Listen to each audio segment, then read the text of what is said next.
3, 2, 1. You know what I should do? I should do the Jason intro. All right, everybody, welcome back to your favorite podcast, your bestie's favorite podcast, the #1 podcast in the world, the All In Loyalty podcast. The original trifecta is back. I nailed that, right? That's exactly what he says at the beginning of every single episode. Yeah. Oh, man. Okay, so I was trying to. Maybe I can do it a little bit better next time. I just don't want to get copyrighted too hard, you know? But I hope I did him justice. Anyway, we are back with episode 19 of the All In Loyalty podcast. All things loyalty, all in one place. The goal being that when you come and watch our podcast, you are brought up to date with everything that is worth knowing in the loyalty space. Basically, you can drop any other loyalty-related podcast or piece of media that you are consuming and just stick only with us exclusively, because let's face it, you don't need anything else, do you? I mean, we cover everything here. The expert commentary is commentary enough. You know, they say this in rap as well, you know, it's like, I'm friends with everybody, but I do want to dominate everyone as well. So that's just kind of how it is. Anyway, we are gonna be continuing with some of the latest headlines, of which there are some very, very interesting ones. But first and foremost, Gabriele, boss man, how is it going? How are you over in Switzerland right now? Doing very good. Love your energy this morning. I like it. It's what happens when you eat an early breakfast. I was able to do that. No, doing very good. Sun is shining. Everything is going well. I mean, everything is going well. As a startup, when more things are going well than bad, you say everything is going well. So true. That's where my everything is going well comes from. Very true. And Gianluca, is everything going well for you as well? Yes, indeed. all good over here as well. Yeah, it's warm, but not too warm, to be honest. It's actually quite good. Mm-hmm. At least this morning it was. I think it's 38-ish or so. Not too bad. Oh man. No, but it's at least in the last 2 days it wasn't so humid, so the breeze was nice. It was actually pretty pleasant. You must have heard, though, that all of Europe was basically suffering like 2 weeks ago because we hit the 38 degrees. Yeah. Without AC, that's the issue. Yeah, that's the thing. Yeah. Correct. So AC just working with fans, a lot of iced coffee. That's basically the only solutions that we really have. How are Cold you? white wine. Ah, yes. Or if you're in southern Germany, then a spritz. I mean, that's just part of the lifestyle. Yeah. You're south of France, you drink rosé. Not that I'm there, Perfect. but like. I would prefer rosé, to be honest. I've had enough Aperol spritzes for a lifetime living here. Anyway. You can come by. I have a few bottles in the fridge. Okay, already. Sounds good. Will do. Guys, story number 1, a very minor story, very unimportant, has to do with 430 million people, but otherwise, you know, not that big of a deal. We are talking about a very big joining, and I'm not talking a merger, I'm not talking anything like that, but I mean, kind of the closest thing to it, if you think about it. And this is coming from the world of hotels. Naturally, hotels and airlines are kind of a mainstay on this show. If we're talking about loyalty, then they're kind of the two most obvious ones. And now we're going into some of the largest ones in the world. So we're talking about Accor hotels over here, which are, I think, French, if I'm not mistaken, and H World Group, which is based over in China. And they have had a long-term relationship for quite a while. I think it dates back to 2014. Yeah, it says down here 2014.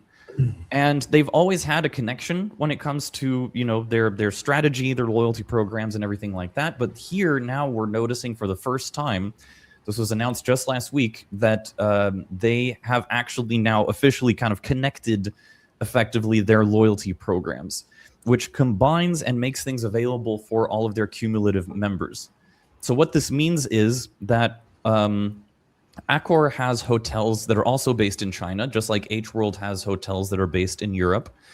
And essentially what you'll be able to do as a member of either of these chains is you'll be able to both accumulate and spend points on either of these locations. So it makes it basically a huge expansion and offering for the customer.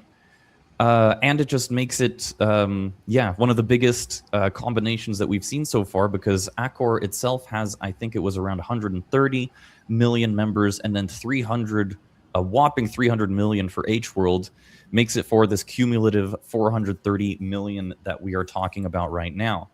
So, as you can see, I've basically paraphrased everything that's in the beginning of this article. You've got the CEO of Accor saying, the new agreement represents another groundbreaking milestone. It's about breaking down geographical barriers, enhancing distribution, and enriching our loyalty ecosystem for a combined 430 million members. I should say 430 million less. I sound like Mr. Beast. The long-standing partnership with H World Group is a testament to Accor's pioneering spirit and our commitment to strategic, sustainable growth through our asset-light model. Let's get some first opinions in from this development. Obviously, this is one of the bigger pieces of news. It affects some people a lot more than others, but in this case, this feels like a kind of win-win-win, right? Where Accor is getting a bunch of cross-pollination, H World is getting a bunch.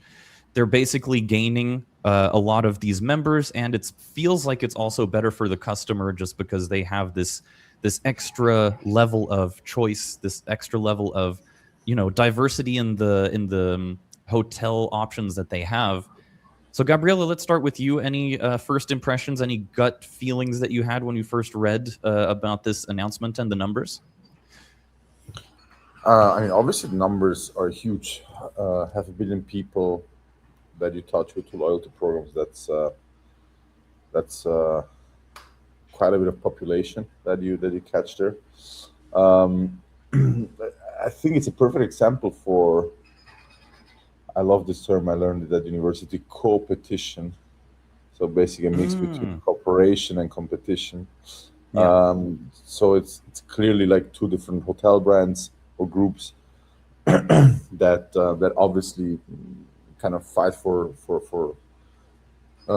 guests and let's say booking nights in the market. But on the other side, you see how valuable these loyalty partnerships are, where they actually say, okay, you know what, we connect both loyalty programs, we do cross pollination, as you say, by letting member earn on both sides and spend on both sides. I think perfect example how you can work together even as competitors and actually generate more value out of it, because there's for sure an overlap between those two member bases. So my gut feeling doesn't tells me that it's not 430 unique members, 430 million unique members, but it will be I don't know where, but it's still a huge number.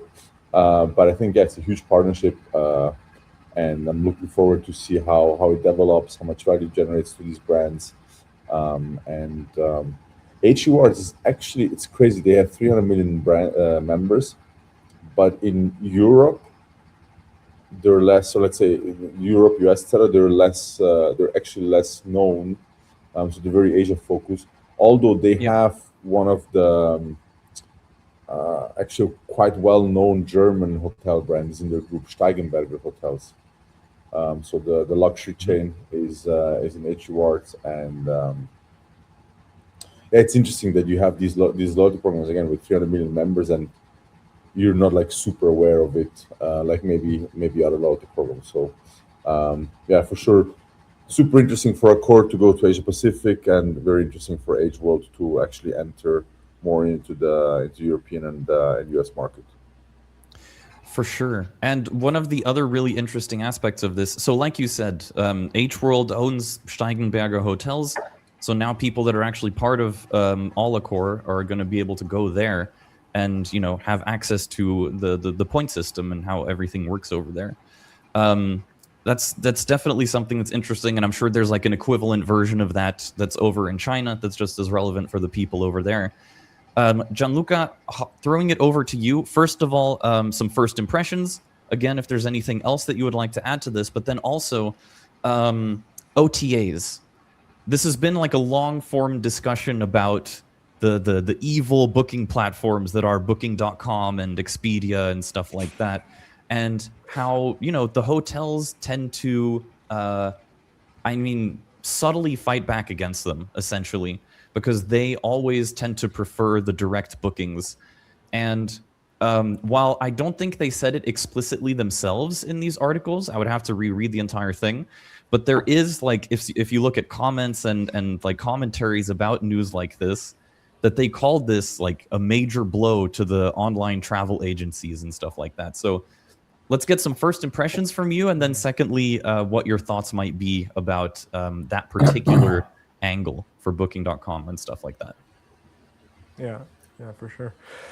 One thing that one of my first thoughts was, especially when you mentioned the sizes of the two loyalty programs. So Accor being around 130-ish, I understood, or let's say around 100-ish, and then H World around 300-ish.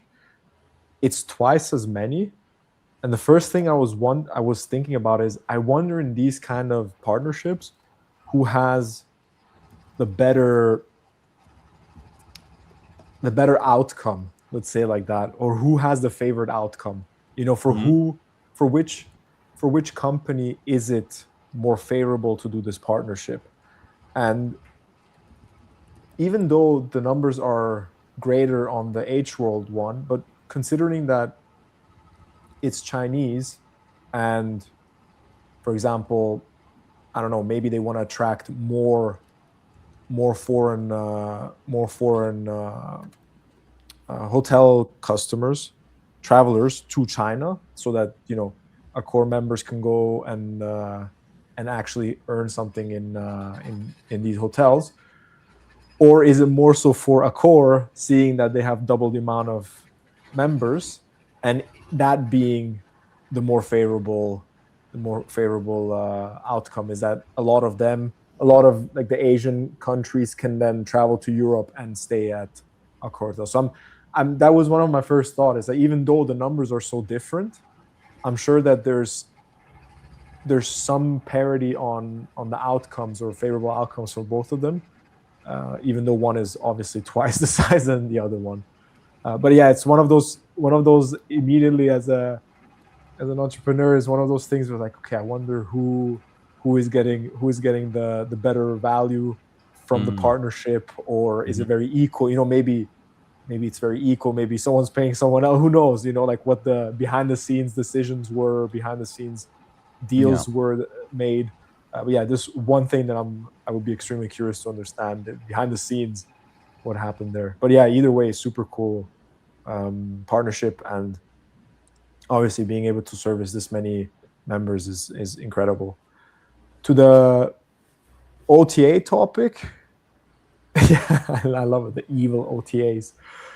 I mean, they facilitate for as an end customer, they do facilitate a lot of that topic. I don't have to open up 50 apps to check if I want to take if I want to travel. Just to be clear, I still use them as well. I'm saying that that's what the hotels think about them. No, I know. I didn't imply. I didn't want to imply that you were saying it. Yeah, it's interesting. I'm really curious how big of a deal it is. If I speak for myself, and just for myself, which obviously is one sample size, is not very representative of travelers. I usually check everything, just because I'm that kind of person. Out of curiosity, I check if Airbnb is better, if Booking is better, if the credit card has travel partners, if Booking directly is better. I usually check all the options, and I don't check them in an obsessive way. I just do one check and see, okay, is it in the sense, I don't spend a week to book for a week. That's what I want to say.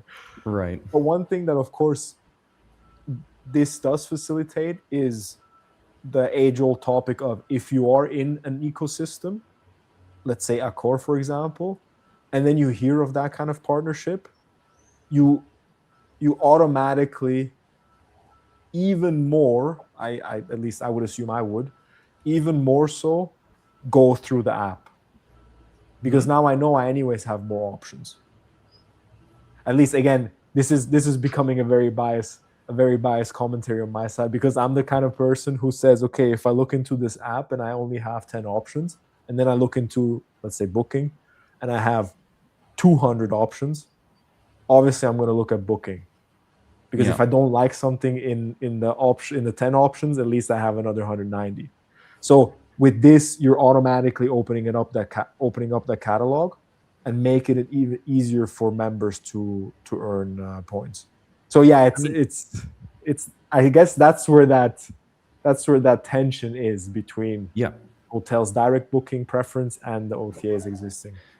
I mean, it does sort of open up a conversation that might even be worth like its own eventual podcast episode, which is the sort of unification of all the sort of travel platforms that you could have in one place, which is through chatbots, right? That is like the one big accumulatory thing that we have seen where you can go to whatever it is, whether it's a chatbot or an agent or anything like that, that has access to all of these platforms and can just say, hey, I want to be here from this day to this day. I like this. I don't like this. What's the best deal you can give me?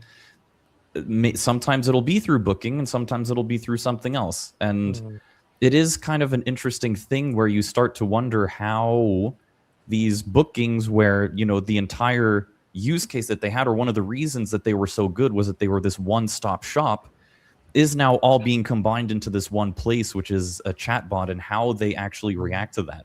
You know, does the data then of a Booking.com suddenly become its most valuable thing that it has to provide, or maybe keep to itself, etc.? There's a lot of things to talk about there, but yeah, I mean, we can just a little bit to underline what Gianluca was saying. So about the being twice as big, it's almost exactly correct. So if you look at the hotels, when they talk about Accor, it's about 5,800 hotels and 10,000 bars and restaurants. And then with H Group, with the hotels, it's about 13,000. And there they don't even talk about the other establishments. So it is like a significant leap. Maybe what you could say is like relative to the general populations, it's kind of like, you know, proportionally the bigger ones in each of these geographical areas. But yeah, either way, just massive numbers across the board. And yeah, Gabriela, let's see, is there any like final things that you would like to add when it comes to maybe the OTA angle or anything like that before we move on to the next one? I think it depends. The OTA angle will depend a bit on the user experience, honestly, because again, I'm using, for example, like kind of the contrary of Gianluca, in that I have Marriott Bonvoy, so I go first in that one. I check if I find something there, then I go to my other hotel program. Which do I have? I have Marriott, IHG, and Hyatt. So I check first those, and I always start with Marriott. And then I land to the OTAs if I really don't find anything through the loyalty programs. Or if it's like a region where, you know, there is not really a lot of chains, more boutique hotels, then obviously OTA helps much more. But what I mean with it, it depends a bit on the user experience. If I am logging into Accor, actually I also have Accor, not to forget that one. If I log into Accor and basically I need to think myself about, hey, let me log into Age Rewards to also check there, because I know as an Accor member I can earn my points there. Don't know how many people will do that. So if the inventory of H Rewards is in the Accor platform and the inventory of Accor is in the H Rewards platform, I think that's much cleaner and much more closer user experience to the OTAs, because I just have one interface. I can just check out my hotels.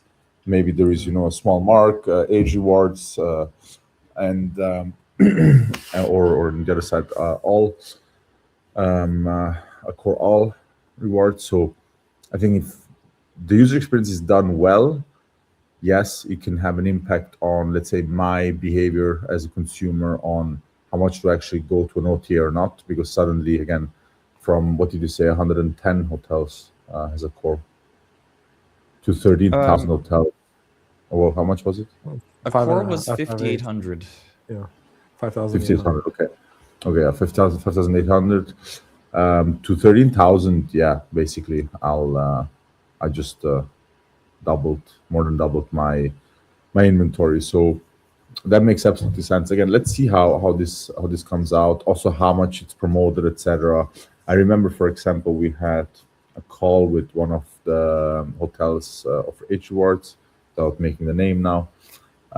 They had a more integration. The goal was to continue the integration with us, and they were telling us, "Ah, no, we don't want to re-promote the partnership. We wait until the customer asks." And obviously, if you have that approach to partnerships, I don't know how fruitful that partnership will become. You basically bet that the customer thinks about that specific partnership and asks you at the reception, "Hey, by the way, I saw this." So it's You know what the immediately partnership comes to itself. mind? What? Your relationship analogy, or it's like you're going out with a girl, but she tells you, "Hey, listen, I don't want anybody to know. Yeah. We cannot make this public." I mean, I kind of understand it sometimes. It is good in certain situations. So it's not that if you have more girls there, for example, that are in the club, then yeah, you don't want that girl that comes with you to just announce anyone that. Anyways, that's the True. other story. At the end of the day, it really depends how the partnership is being communicated operationally on the ground, online, etc., and how the user experience is. I think that will have a huge impact on how successful the partnership is for both sides. Again, if it's more as a PR stunt and then operationally it's more in the background, also fine. But I don't think that it will generate a lot of value for both sides. Hmm. And it's again the age old topic. Like, do you have to communicate the shit out of these things on the ground, online, etc.? It has to be in the user experience so that actually people get the value out of it. Otherwise, it's just yeah, a nice But so PR how stunt, and that's it. how just to do a kind of tiny little side bracket there, how did they imagine that anyone would know if they don't promote it They and literally Miles and More thought, won't hey, promote it? if If no one somebody says goes on, anything, then how would no, someone but I mean, know? Miles and More, obviously, of course, they promoted it, but they promoted it on the Miles and More side, so they made some Yeah. newsletters. It Okay. was obviously on the page, so when you were clicked on hotels, Mhm. etc., you saw the brand. Yeah. So on the Miles and More side, you saw it, but on the Okay, hotel there was side, at they least didn't. something. They Okay. like the landing page for the partnership. You had to go, I don't know, through five, six, seven clicks to actually find it. Okay. So, and on the ground, they didn't communicate it because we were talking about with them, hey, do this, do that. And I'm like, no, no, no, we don't want to communicate it. If somebody sees it on Okay. Miles and More, then they come to us, and which is a Wow. completely wrong approach from my perspective because you should, again, Interesting. Yeah. if I'm a Miles and More member, I actually appreciate it and I don't want to know it. I mean, yeah, Isn't obviously, if that I get an also email, isn't that kind of the whole point of also what we do, what we talk about in this podcast? It's called yeah, loyalty, 100%. and especially when you're loyal That's what to I'm the loyalty saying. program, if you That's what know I'm that they saying. offer it, it gives you an incentive to go there instead of somewhere else. Yeah, yeah. No, but for them, I Interesting. think it was more the topic of, hey, we want to just acquire new customers, and that's why they had the feeling that if they don't communicate it on their side, and it gets only communicated on the Miles and More side, it actually generates value, right, for them in the sense of new customer. Interesting. Um, yeah, Nice. Yeah, it's another interesting one where we'll have to see how it develops over time. But I feel like this is kind of such a general win. And just to put this, just to give a little bit of final context about this, so this is something that's moving quite quickly. Actually, you're going to see basically everything made available this year. So it's being rolled out in phases throughout 2026. As you can see, this is just stating that the H World hotels in Europe and Middle East will be made available to all Accor members. Accor's premium and luxury brands in the Chinese mainland will be made available to H Reward members. So it's basically, like, by definition, cross pollination done in the most interesting way. It feels like they're getting as close together as they can, as tightly knit, without actually merging or whatever you want to call it. Like, they're still staying their separate entities. I'm guessing so that they still have the option to, you know, revert it or whatever it is, so that they still have that flexibility. But yeah, I don't see that happening. I think it's going to be a very interesting win for everybody involved. And as you can see, members of both programs will begin to access select status recognition, member rates, hotel level benefits, and earn points when booking participating partner hotels through their respective direct platforms. So it also sounds like maybe they might go towards a general status matching kind of direction, where if you have like a strong status in Accor, then if you go to an H-World hotel, then you get given maybe a similar treatment.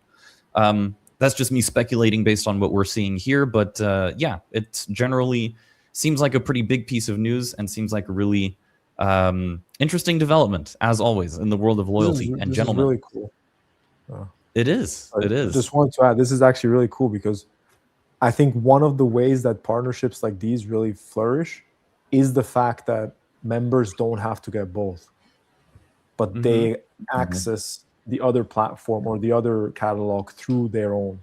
And I think that's super powerful that they did, at least from what I can gather here, it wasn't an insistence on everyone needs to have both apps, everyone needs to have memberships on both, you know.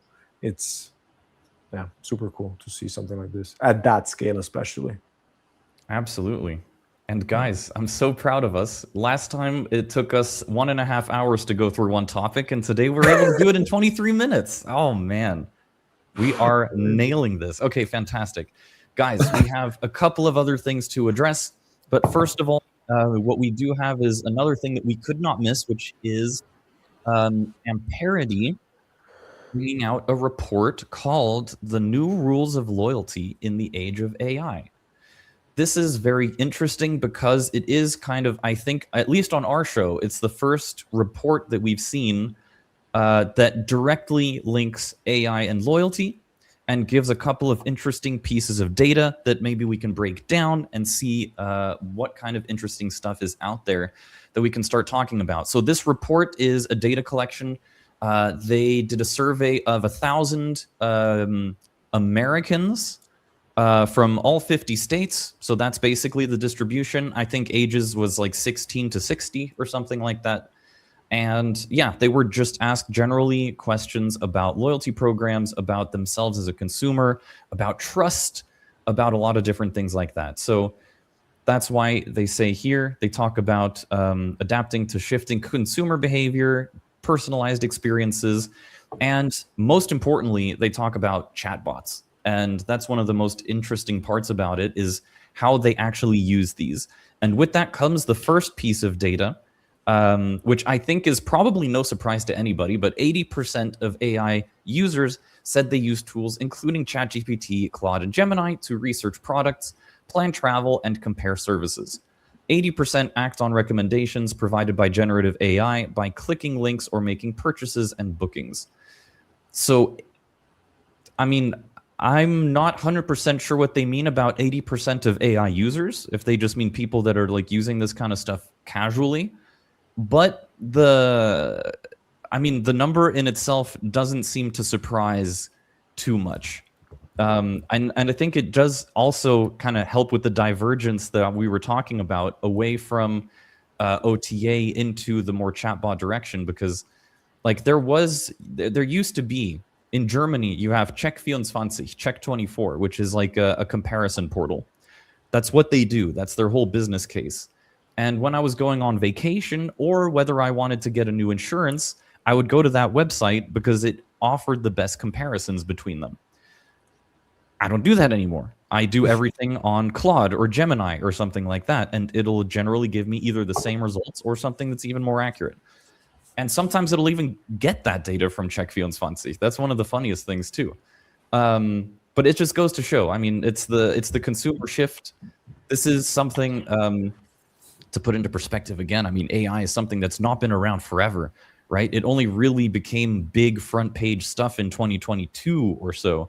So it's been like 4 years, and it's already at 80% of users that are talking about using this stuff to plan and book their stuff. But anyway, I don't know if there's anything else that you guys want to add to this particular piece of data. I don't think it's a big surprise to anybody, right? Or is there?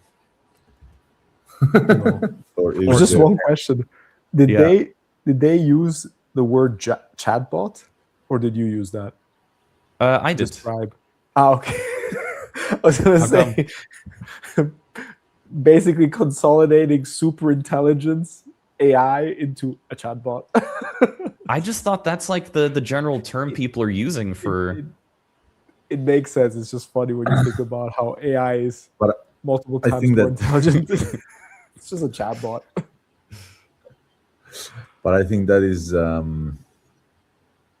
do you want to stay on this, or do you want to actually continue and we'll discuss it later?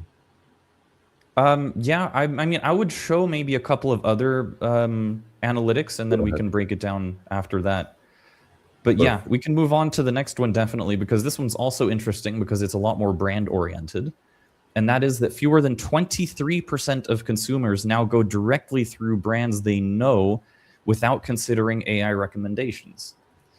You can have someone that wants to book something and then that asks maybe Gemini or something, hey, I usually use this. Is there a cheaper alternative that's just as good, or whatever it is, just as an isolated example? 60% said that AI had led them to choose a brand they hadn't heard of or wouldn't have considered. Brands can no longer rely on name recognition alone to keep customers coming back. This is a very that last sentence is a very strong statement. I think brands currently still hold a lot of power, Yeah. but maybe it is like a sort of indication of a trend that's sort of moving along, because the numbers here, I mean, you can kind of feel, I think, also kind of intuitively that it is kind of true. That if a Gemini or a ChatGPT will say, hey, you can also use this one, it's cheaper, it's not the same brand, but it's just as good, that a lot of people would go for that, just in general. I don't know. I think this I is a don't good think point where we can start breaking things down. Okay, perfect. So, where would you like to start? we've got this, we've got this. But in general, I think the brand one is really the most interesting one. I'll just add one of mine on top. Please, go for it. I think that so a few things. Right now, again, you have 80% of people going on Gemini, ChatGPT, Claude, whatever it is, basically to say, "Hey, I'm planning a trip from there to there. What hotels can you recommend me? What sightseeing should I do, etc." I believe that actually the future is really that every one of us, or each one of us, will have their own personal AI assistant, where you actually, via WhatsApp or whatever it is. I mean, my personal AI assistant is I have it on WhatsApp, so I'll literally just can write on WhatsApp and say, "Hey, do this and this." And I actually tried it out not yesterday, last week in London. I asked it, "Hey, on Wednesday, what is the best restaurant to go to, or there's a bit of crowd and people and so on." And I made the check then directly also on Google, and it recommended me perfectly what I should do. So I think the future is more in that direction, that you have your AI assistant that takes over a lot of different tasks. Now, you still will be part of various loyalty programs, or you're already part of various loyalty programs. So my guess is that you will copy paste your decision making process basically into the personal AI, right? And the AI will actually then, based on that decision making process, choose different options, recommend you additional things, etc., and go through that process. So in my case, for example, I have a certain status on Marriott. I have a certain, let's say, I like certain hotels in that group, right? So for me, that's why, like personally, my decision-making process, I go directly on Marriott Bonvoy when I need to look for a hotel. I search first there. If I don't find anything there, I move ahead with other loyalty programs. And if I really don't find anything in each of the loyalty program pages, then I go on booking.com, right? Because at the end of the day, I want to earn points. I want to preserve my status, or I want to increase my status. So there is, and that comes at the end of the day with discounts, with perks, with benefits, with upgrades, etc. So I think that part will still survive. Where there will be a huge change for all these, for honestly hotel brands, airlines, OTAs, etc., is the topic of agentic commerce, in the sense that I don't need to go onto the Marriott Bonvoy page. I don't need to go onto the Miles and More page. If my agent, which at the end of the day, it's the same thing as, let's say, the top 1% have today, they have an assistant that has all the logins and that knows basically I have to go, I don't know, to London, for example, for 2 days. So the assistant sits down, makes that search manually, right? Books you the hotel, and you don't have to think about anything as a traveler. So I think we'll go in that direction, and that really means that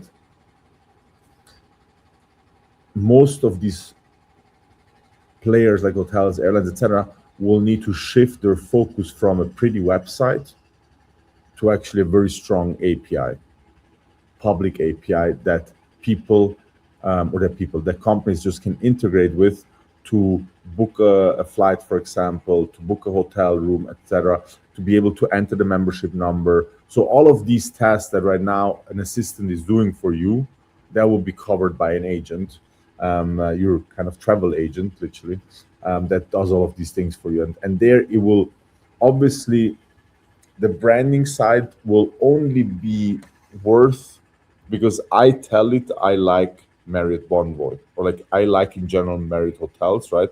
More specifically for the Marriott group, I don't know, I like the W, I like this, right? So you will have to tell the AI, hey, look, this is my preference. And it could actually be that your preference is, honestly, I don't give an F what brand it is.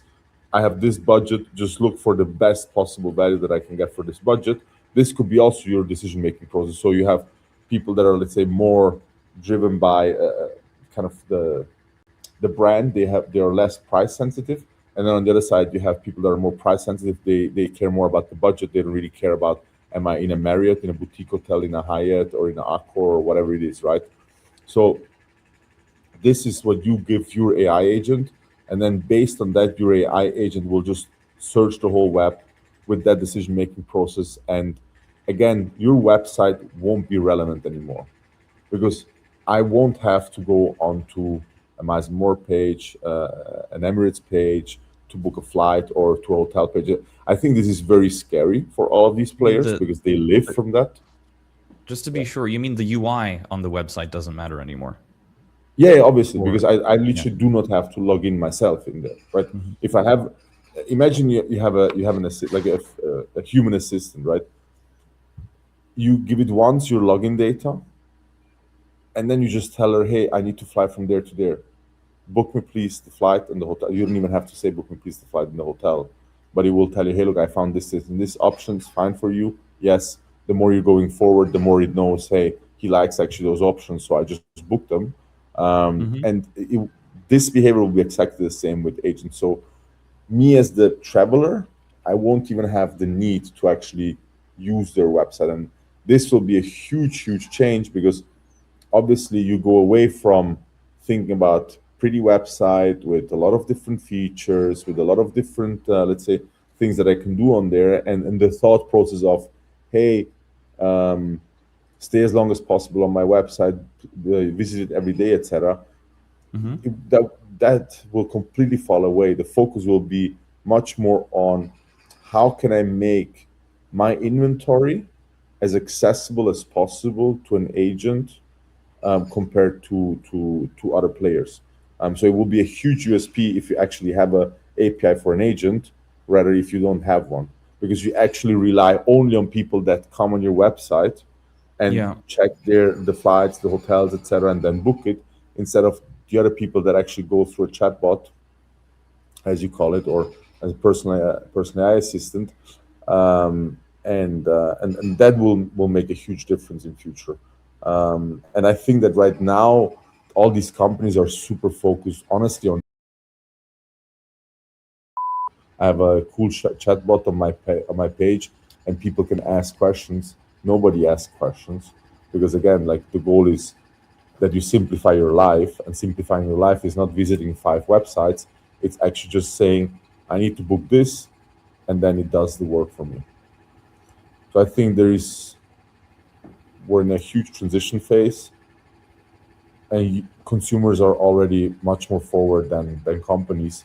Companies are lagging behind from a tech perspective, but also from a mindset perspective, because again, it is a huge mindset shift. that these companies have to do, and it has a lot to do with also ego, with honestly with political conversations internally, because a lot of people just won't be needed. Like Yeah. if I have a website that nobody cares about and I just need a strong API, in theory, I don't need all the designers that actually design my website. I just need more developers that actually take care of my API, right, and make it as strong as possible. So there will be for sure a lot of transition. And looking forward to all of these conversations with airline and hotels.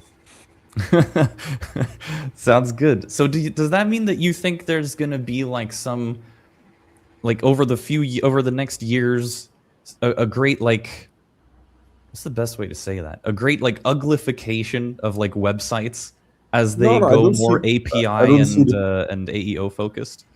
No, no. I mean, look. At the end of the day, it's like it's never goes never from 0 to 1.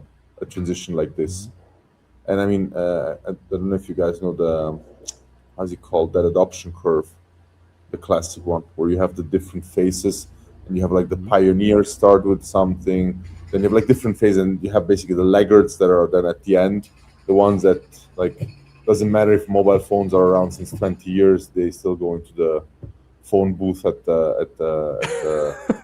train station, and they didn't buy a mobile phone. So, or you have businesses that don't have a website yet, and we have websites since 30 years.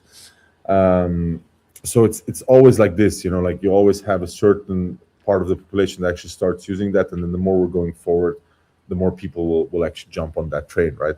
And obviously also needs to be made available for a lot of people, because how many people do think about, hey, I want a personal AI assistant right now? A lot of people can't even think about, or let's say imagine that they have, I don't know, an AI on their WhatsApp as a person in there where they can just write to, and just it does stuff for them, right? So and I mean, honestly, not even the products are here. So imagine like how should the big mass of people think about these kind of things? But as soon as this is more commercial and this is more rolled out, this will be the new status quo.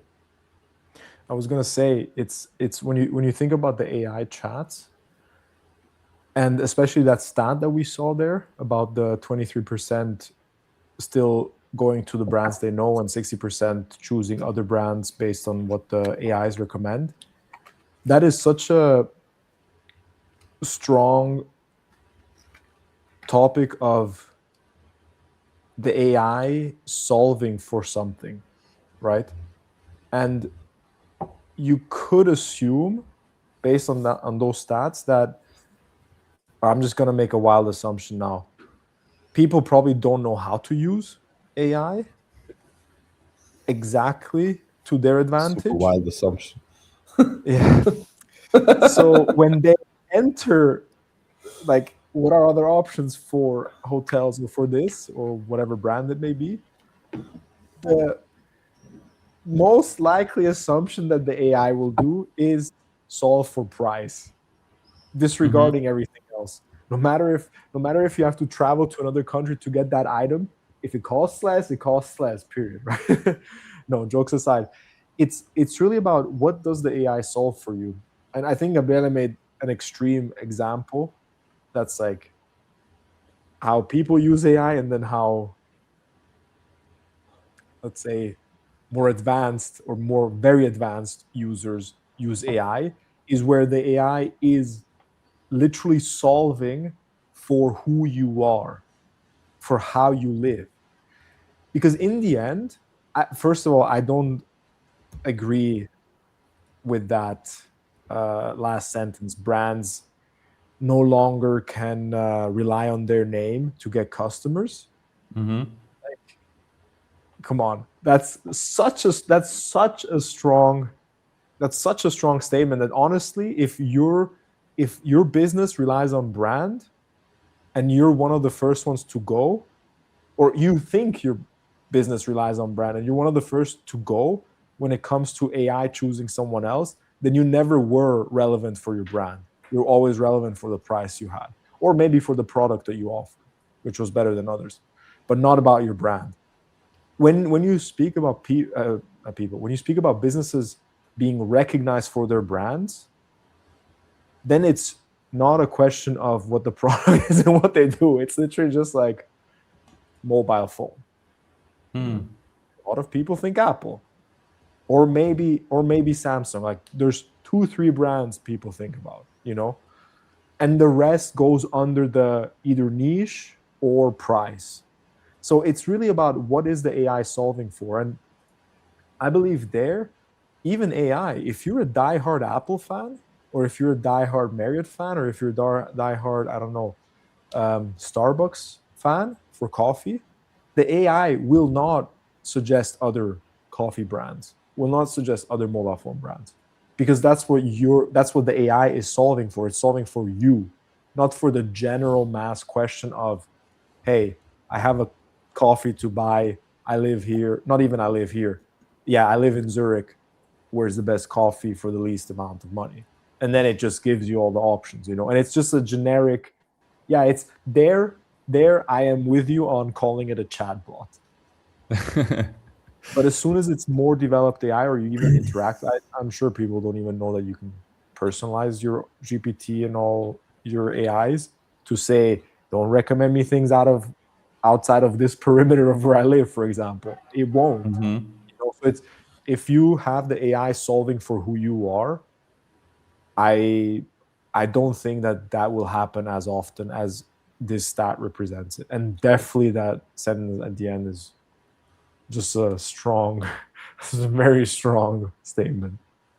It is interesting because I think the idea. Sorry, Gabriela, just super quickly. No, I do think that the psychological association with like a certain word or image or whatever it is always going to be there, especially if you associate it with a certain pattern or a certain lifestyle or a certain price point and stuff like that. I mean, if you see the McDonald's logo, maybe not so much now, but it used to mean like cheap and very fast, not so healthy food if you're in a pinch, or Starbucks or any other brand that you're talking about. So I feel like that is going to be there. How that looks like in 5 years, I'm not as sure. How that starts to look for younger generations that grow up with the chatbots and the AI agents and stuff, and like not necessarily putting as much weight on those brands as people used to be. I cannot speak for future generations, but I feel like maybe there would be a shift there. But Gabriela, throwing it over to you, what do you think? I think it really depends what kind of price segment you're looking at. The more you go into luxury, the more brand is important. And obviously, the amount of brands that you use there are also, it's much a finer, like it's much a smaller group of brands. Say just my gut feeling without having a look at the statistics, there are less 5-star hotels than 4-star hotels than 3-star hotels, etc. In the sense that, and they will still push on brand, and Gianluca said it right, like it's either price or product, that you that's like a old business wisdom. Either you perform through product, and that is like your USP, or you perform through price, and that is your USP, right? So the more you focus on product, the more brand is also important, and that's where also this, what I was saying before, where you basically tell your AI agent, hey, my preferences are A, B, C, D, right? And you actually tell it what kind of brand you like the most, right? And maybe it will suggest you, hey, by the way, since you like this brand here, I found here another one which is also on the same level.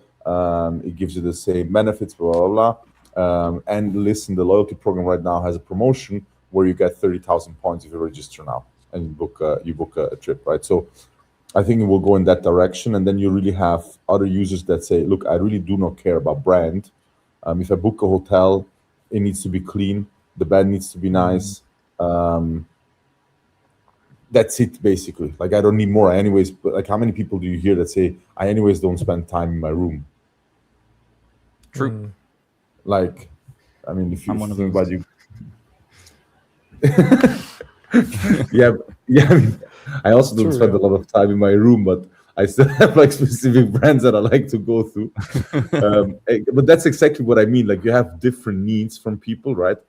And this is what your AI assistant then will actually learn to know, like what are actually your needs, and then book specifically through that, and it will be a much more rational approach. And that's why I think the whole branding topic gets a bit, let's say, less relevant, or what this article says, it will be less relevant.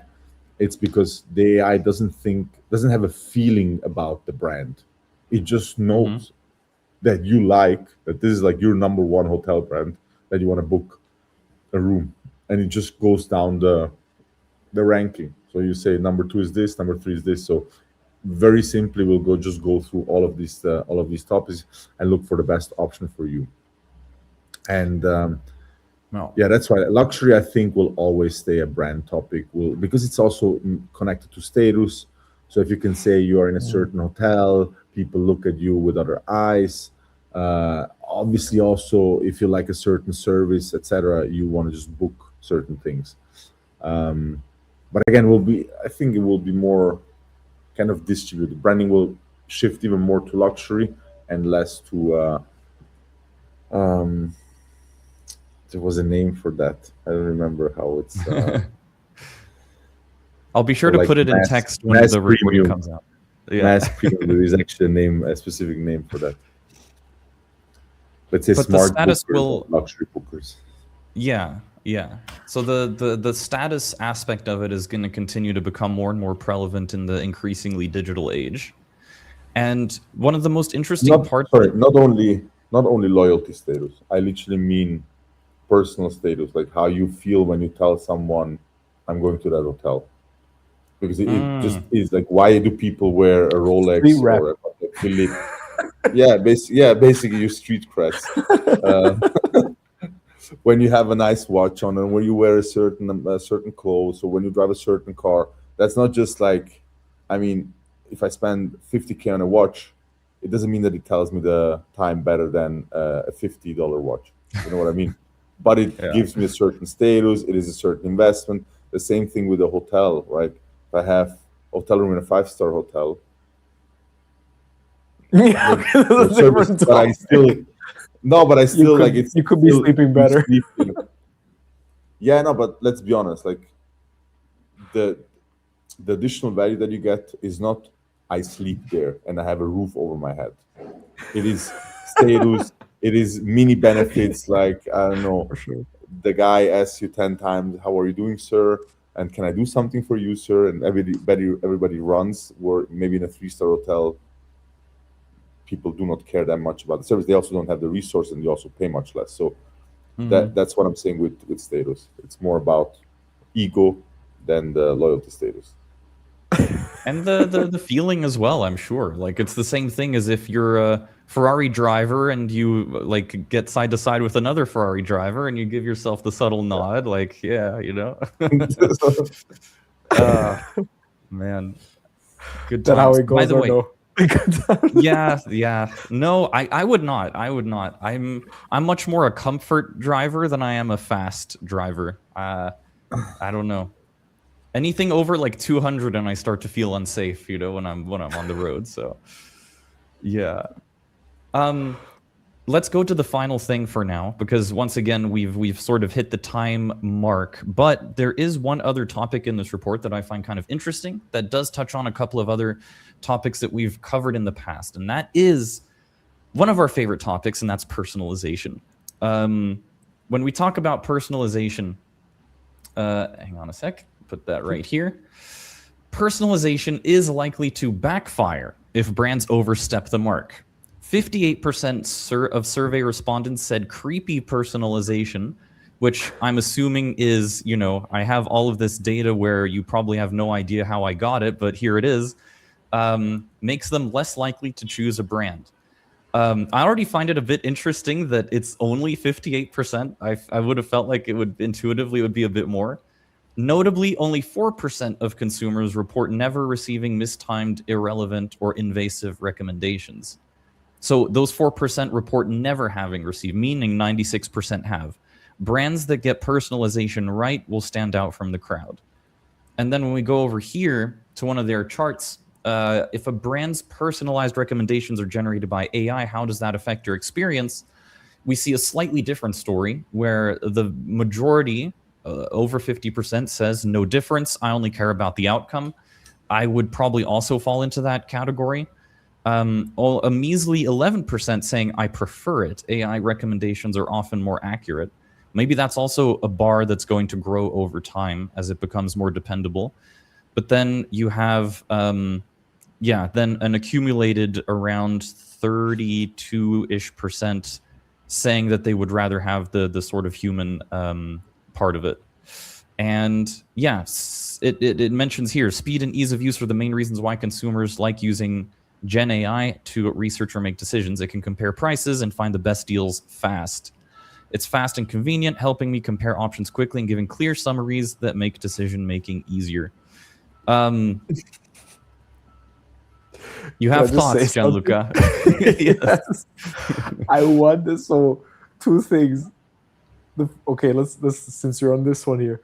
The first thing that came to my mind when you read the second one, notably, only 4% of consumers report never receiving mistimed, irrelevant, or invasive recommendations.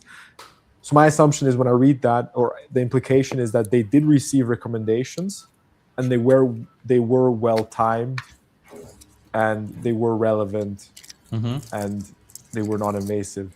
So my first gut feeling when I read that, I was like, maybe those 4% just don't realize that those are recommendations that are being pushed to them.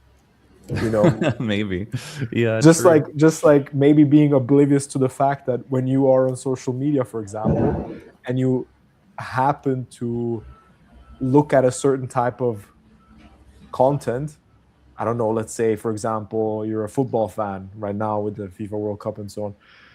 You watch a lot of that, you're obviously going to get more of that, you know?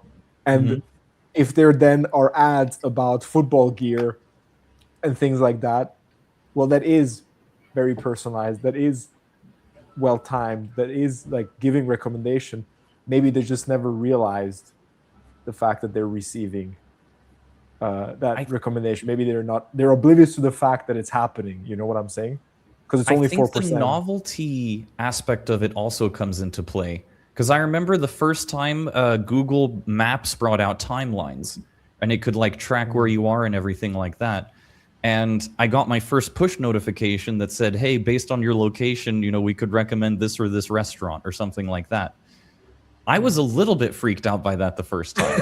And I remember my parents were as well when they got recommendations. They were like, oh man, it feels so like utopia, dystopian and freaky and like, you know, police state-ish, but now they're using it all the time. So yeah, maybe it's just the fact that it's young, it's nascent, it's still evolving and stuff. That's the kind of reason that people have that first impression. The second thing, just real quick. The second thing was on the other image. You don't have to go through it. It's just that the big bar, which was like 56-ish%, said no difference. I only care about the outcome. Also there, I was thinking to myself, didn't they ask the question, or wasn't there one multiple choice that said I can't even tell? Yeah, that's true too.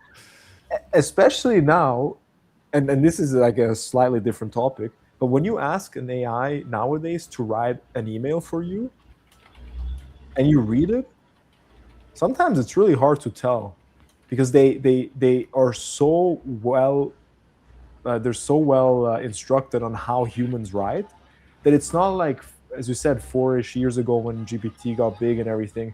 In the last 4 years, when you started writing emails with it, you knew it was an AI. Like the language level was way higher than yours, or way higher than what you normally read, and it would use words that you would not use, and it was like perfect English, so to say. And now it's like it's very human related. So I was just curious if that no difference, I just care about the outcome, also has a large amount of people saying I don't even know, I can't even tell the difference between AI generated recommendations from brands versus them, like a human behind it giving that recommendation, which anyways doesn't happen. Like, at least the stat I think was about brands personalization. Yeah, brands can't have human beings in the background looking at every single member and recommending manually. You know, it is all automated. It is all, whether AI is behind it or it is automated based on the data, it is automated. So there's not really human recommendation there. I think I think the most important part you just said at the end, it's anyways based on data. And that's the big issue. So if I'm a Marriott Bonvoy customer, sorry to take that as an example again, or a Mazin More member, they have a certain amount of data about me, right? Based on that data, they try to do personalization.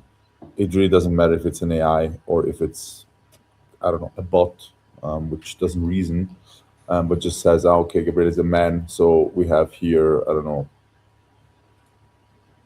what is a product for man? I don't know, we have a new barber on board as an example. So you know what? Let's send him an email. I was thinking about what is only a product for What man. is the product? That's what I'm thinking. But I Usually was you ask looking at the opposite. my bureau, like, yeah, actually I could use a barber right now. So basically in that moment it kind of triggers that email, right? But that's why I believe that we'll all have our personal AI assistant in future. And honestly, it will also, I think we will have less of an issue with the whole data topic if we give it to our AI, and if we give our AI access to our email, calendar, loyalty programs, Whoop, Apple, like all the Apple apps, like the iPhone apps or whatever OS you're using.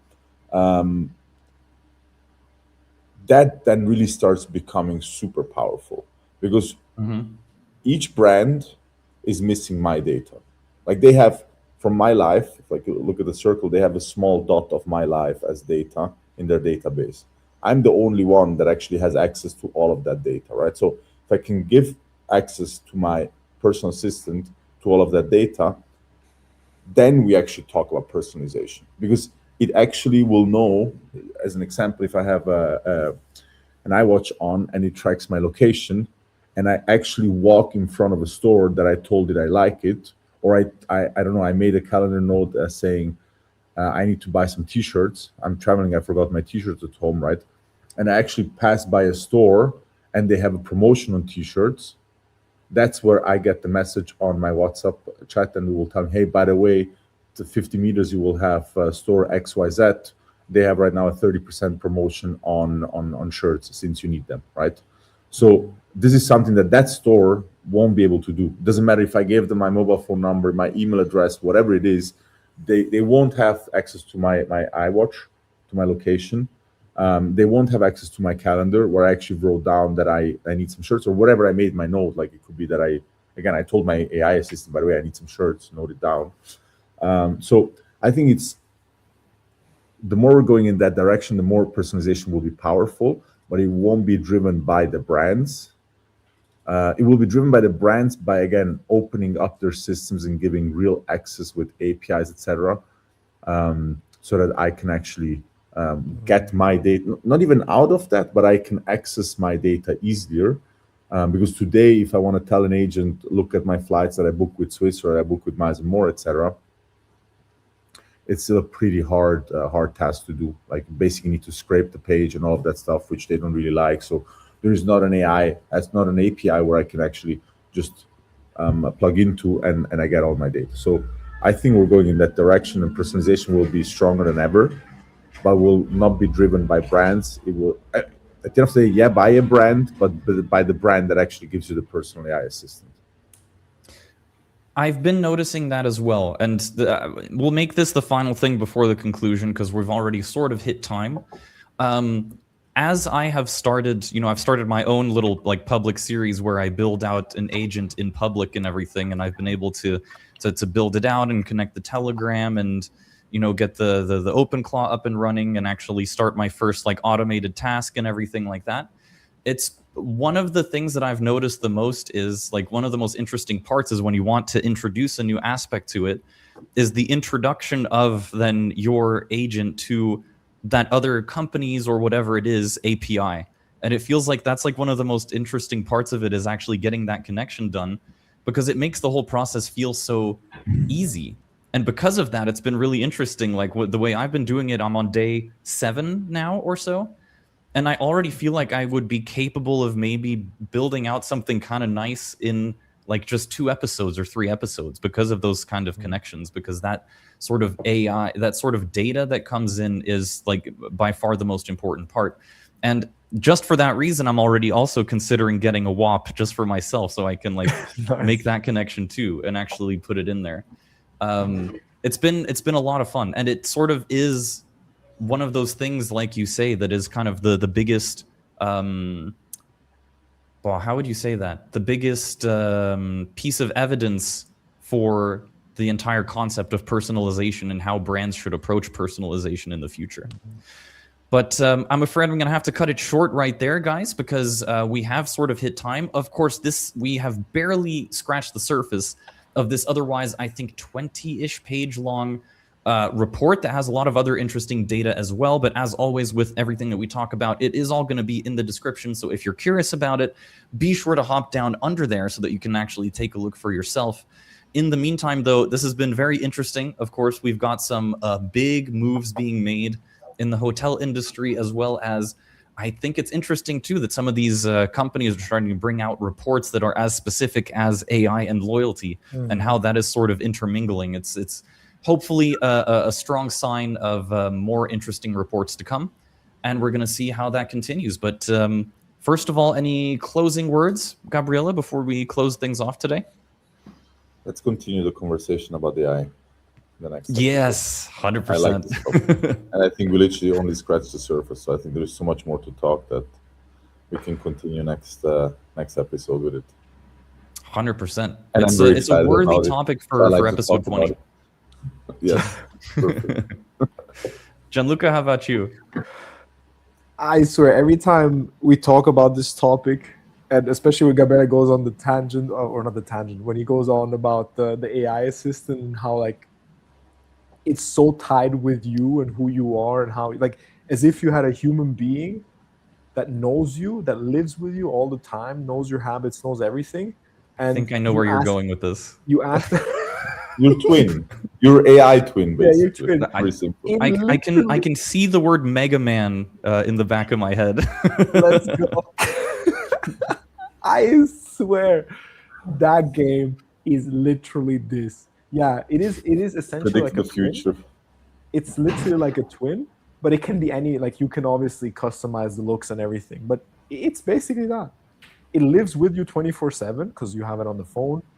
It knows exactly what you want, and I think looking at it in that direction, I'm 100% there with Gabriele, with that concept of if that agent, that Mega Man, whatever it is, can access the APIs and all these tools, all these businesses open up towards AI.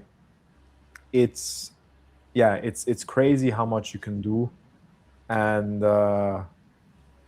it's exciting for me. It's exciting as a person or as a customer in that sense.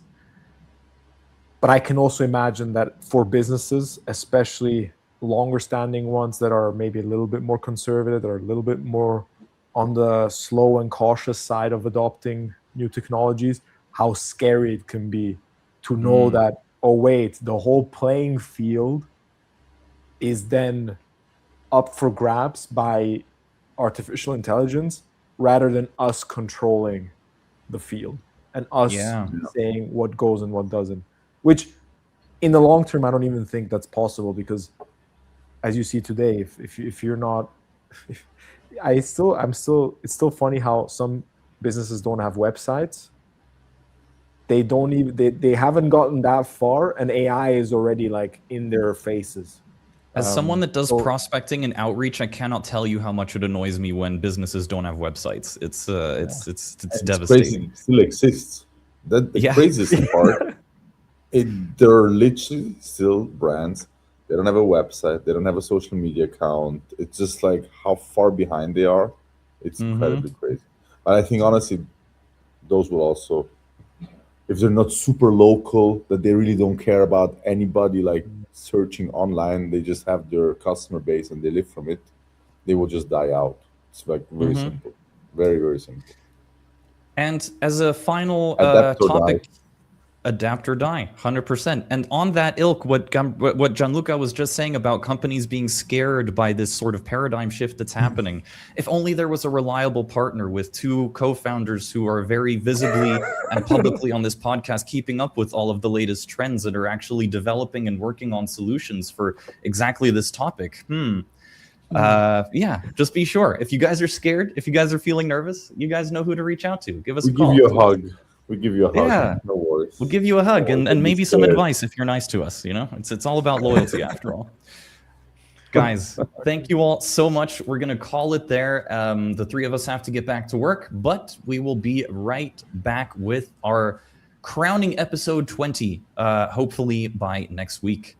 But until then, that's it from the three of us. So on that note, take care, everyone. Have a good one. Bye-bye. Take care. Thank you. Bye-bye.